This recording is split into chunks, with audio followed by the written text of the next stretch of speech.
3 से 4 महीने का वेदर फोरकास्ट जानने के लिए हमारे चैनल को सब्सक्राइब करें और बेल आइकन दबाकर हर अपडेट पर रखें नज़र। न्यू रिसर्च में आपका बहुत बहुत स्वागत है।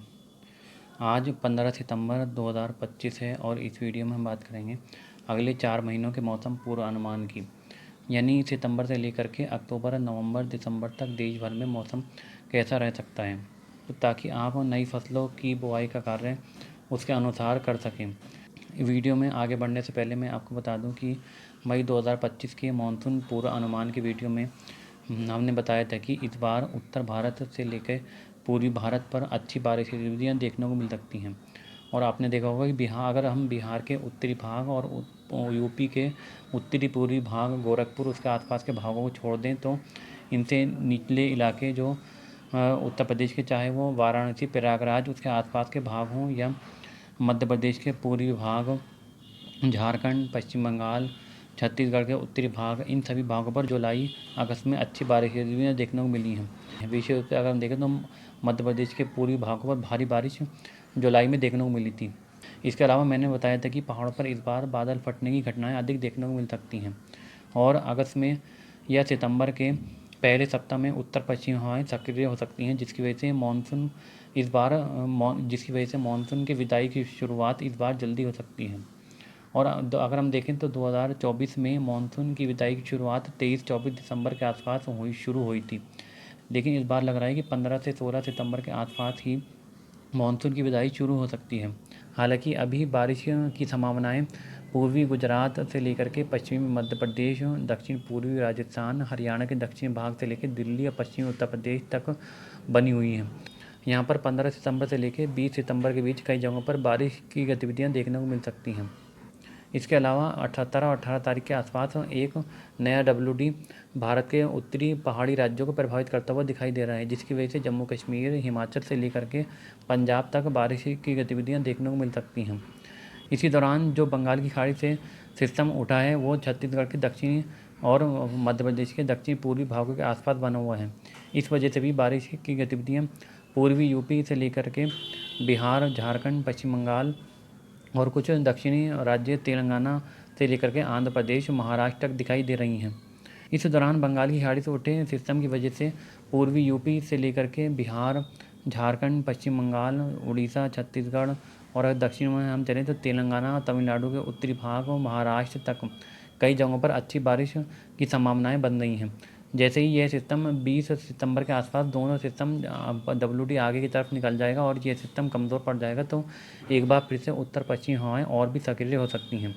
इस वजह से बारिश की गतिविधियाँ धीरे धीरे पूरब की तरफ, यानी पूर्वी राज्य और पूर्वोत्तर राज्यों की तरफ शिफ्ट होंगी।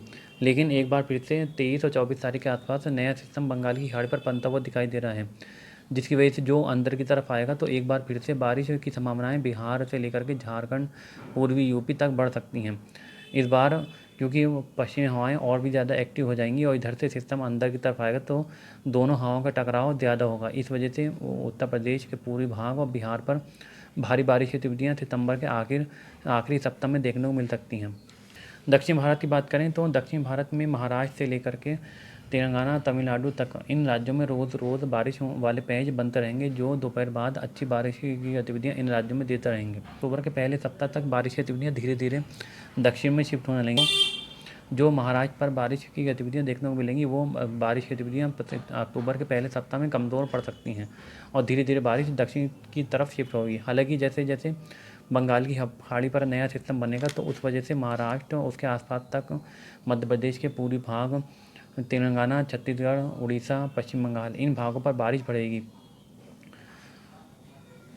इसके अलावा बंगाल की खाड़ी से लगातार सिस्टम बनते रहेंगे, जिसकी वजह से दक्षिण भारत में कर्नाटक, तमिलनाडु और महाराष्ट्र के दक्षिण भाग, केरल, आंध्र प्रदेश, इन सभी भागों पर अच्छी बारिश की गतिविधियाँ होने की संभावनाएं दिख रही हैं। साथ ही साथ यहाँ पर 15 अक्टूबर के बाद उत्तर पूर्वी मानसून का ऑनसेट हो जाता है, जिसकी वजह से यहाँ पर लगातार 3-4 महीने तक बारिश की गतिविधियाँ देखने को मिलती हैं। अक्टूबर का महीना वैसे आमतौर पर मुख्य रूप से शुष्क रहता है, लेकिन कभी कभी अक्टूबर के महीने में भी अच्छी बारिश की गतिविधियाँ कई राज्यों पर देखने को मिल जाती हैं। अक्टूबर के पहले सप्ताह के बाद उम्मीद दिख रही है कि उत्तर पश्चिमी हवाएं कमज़ोर पड़ जाएंगी। हालांकि मानसून उत्तर व पूर्वी भारत के ज़्यादातर भागों से वापस लौट चुका होगा। लेकिन जब ये हवाएं कमज़ोर पड़ती हैं तो क्योंकि बंगाल की खाड़ी से लगातार सिस्टम वगैरह बनते रहते हैं या झारखंड या असम के ऊपर साइक्लोनिक सर्कुलेशन बन जाते हैं, जिसकी वजह से एक बार फिर से पूर्वी भारत से लेकर के उत्तर भारत तक पूर्वी हवाएं रुख करती हैं और ये 1 से 2 किलोमीटर की ऊंचाई तक चलने लगती हैं।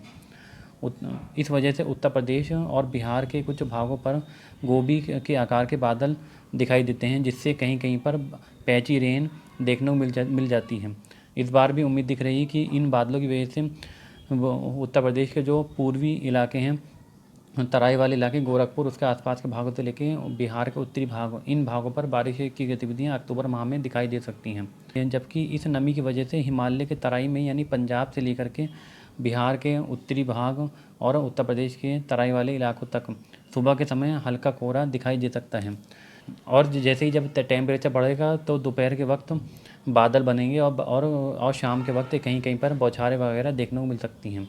और कभी कभी जब सर्कुलेशन थोड़ा इंटेंसिफाई होता है तो तेज़ बारिश की गतिविधियाँ उत्तर प्रदेश के पूर्वी भाग और बिहार पर भी दिखाई दे सकती हैं।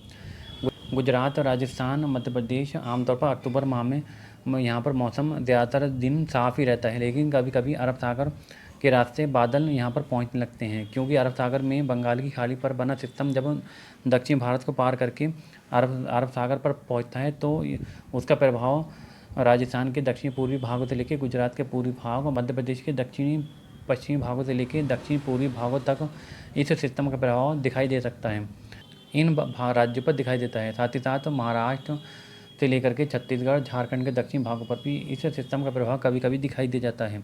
इस वजह से यहाँ पर रिमझिम फुहार वाले बादल बन जाते हैं और कई जगहों पर बारिश देते हैं। अगर हम पूर्वी भारत की बात करें तो अक्टूबर माह में पूर्वी भारत में कभी कभी दक्षिण चीन सागर से उठने वाले साइक्लोन म्यांमार के रास्ते उसके अवशेष जब बंगाल की खाड़ी पर पहुंचते हैं तो यह इंटेंसिफाई हो जाते हैं और पूर्वी भारत की ओर रुख करते हैं। इस वजह से एक टर्फ रेखा उत्तर प्रदेश या बिहार से लेकर के महाराष्ट्र या आंध्र प्रदेश तक बन जाती है। इस वजह से भी उत्तर प्रदेश, बिहार, झारखंड, पश्चिम बंगाल, छत्तीसगढ़ इन सभी भागों पर बारिश की गतिविधियाँ अक्टूबर माह में दिखाई दे जाती हैं। और इस बार भी हमें कुछ संभावनाएं दिख रही हैं। इस बार ऐसा लग रहा है कि पिछले साल की तुलना में अक्टूबर माह उत्तर भारत में थोड़ा बेहतर रह सकता है। सुबह शाम में हल्की ठंड महसूस हो सकती है। यह मध्य भारत में टेम्परेचर ऊपर ही रहने की संभावनाएं अक्टूबर माह में दिख रही हैं। यहाँ अक्टूबर के अंत में हल्की ठंड महसूस होगी, लेकिन अगर डब्ल्यू डी पहाड़ों पर थोड़े से इंटेंसिफाई आते हैं तो और बर्फबारी देखकर जाते हैं तो उत्तर से लेकर के मध्य भारत तक उत्तर पश्चिम हवाएं मैदानी भागों की तरफ रुख करेंगी। इस वजह से उत्तर व पूर्वी भारत में पूर्वी हवाएं पीछे की ओर हट जाएंगी। इस वजह से उत्तर भारत में जो पूर्वी हवाएं हैं इस वजह से उत्तर भारत में जो पूर्वी हवाएं हैं वो पीछे की ओर पूर्वी भारत तक सिमट जाएंगी। इस वजह से भी मध्य भारत तक सुबह के समय मौसम हल्का ठंडा रह सकता है, जिसमें राजस्थान, मध्य प्रदेश के पश्चिमी उत्तरी भागों से लेकर पंजाब, हरियाणा और पश्चिमी उत्तर प्रदेश इन भागों पर पहाड़ों की ओर से आने वाली ठंडी हवाओं का प्रभाव सुबह के समय दिखाई दे सकता है, जिसकी वजह से यह मौसम अपेक्षा करें तो सुबह के समय ठंडा रह सकता है। लेकिन जबकि पूर्वी भारत में पूर्वी हवाओं का प्रभाव रहेगा तो यहाँ पर सुबह के समय भी मौसम कंफर्टेबल रहेगा। दिन में उमस भरी गर्मी या बारिश की गतिविधियाँ कहीं कहीं पर देखने को मिल सकती हैं। जबकि महाराष्ट्र से लेकर दक्षिण भारत तक अक्टूबर के पहले सप्ताह तक गर्मी बने रहने की संभावनाएं दिख रही हैं और साथ ही साथ कई जगहों पर बारिश की गतिविधियां भी होने की संभावनाएं हैं। अक्टूबर के अंत तक बंगाल की खाड़ी में सिस्टम बनते रहने की संभावना है और ये सिस्टम उत्तर पूर्व दिशा में तमिलनाडु, आंध्र प्रदेश के रास्ते अंदर आते रहेंगे और महाराष्ट्र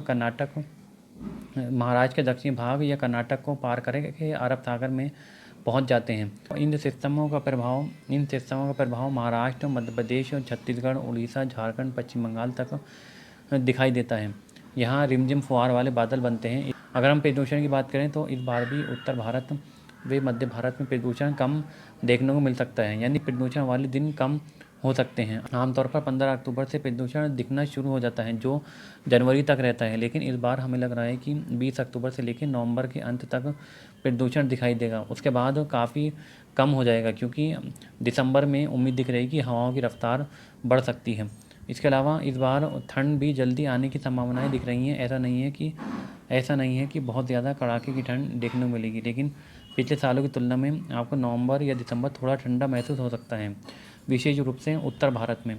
इस लिहाज से मौसम रबी और सब्जियों की फसलों के अनुकूल बनता है, तो आप फसलों की बुवाई के लिए बिल्कुल भी देरी ना करें, क्योंकि हमें इस बार लग रहा है कि 2026 में गर्मी जल्दी आ सकती है, जिससे आप यह कोशिश करें कि 15 फरवरी तक गेहूं की बालियां अपने पूरे आकार में आ जाएं, जिससे दाने को बड़ा होने में ठंड का मौसम मिल जाए, विशेष रूप से मध्य भारत में। यहाँ फरवरी में टेम्परेचर जल्दी ऊपर पहुँच जाते हैं और इस बार भी मध्य भारत में टेम्परेचर थोड़ा ऊपर जल्दी पहुँच सकते हैं। नवंबर में बारिश की बात करें तो अक्टूबर और नवंबर तक कोई मजबूत WD के आने की संभावनाएं कम दिख रही हैं। हालांकि WD आते रहेंगे लेकिन मैदानी भागों में उनका प्रभाव विशेष रूप से अक्टूबर और नवंबर में कम ही रहने की संभावनाएं हैं।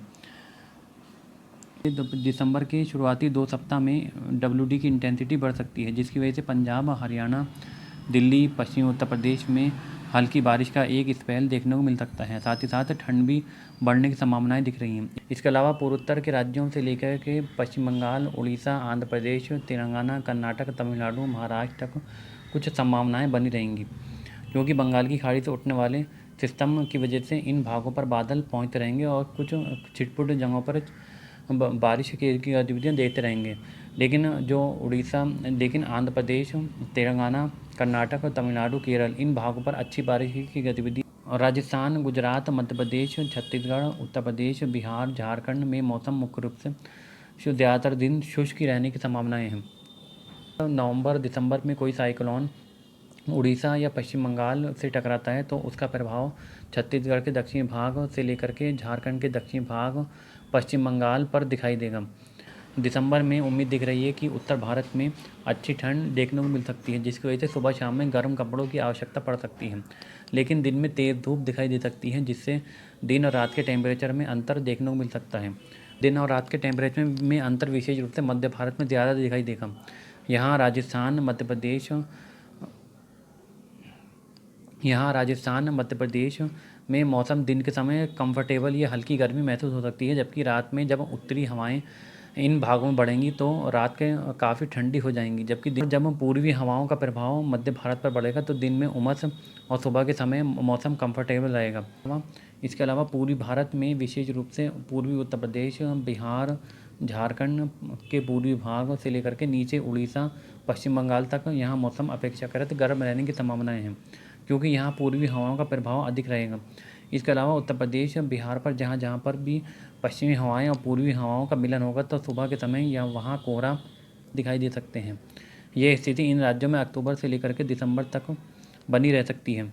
दिसंबर में बारिश की बात करें तो पूर्वी राज्यों में मुख्य रूप से मौसम साफ और शुष्क रहने की संभावनाएं दिख रही हैं।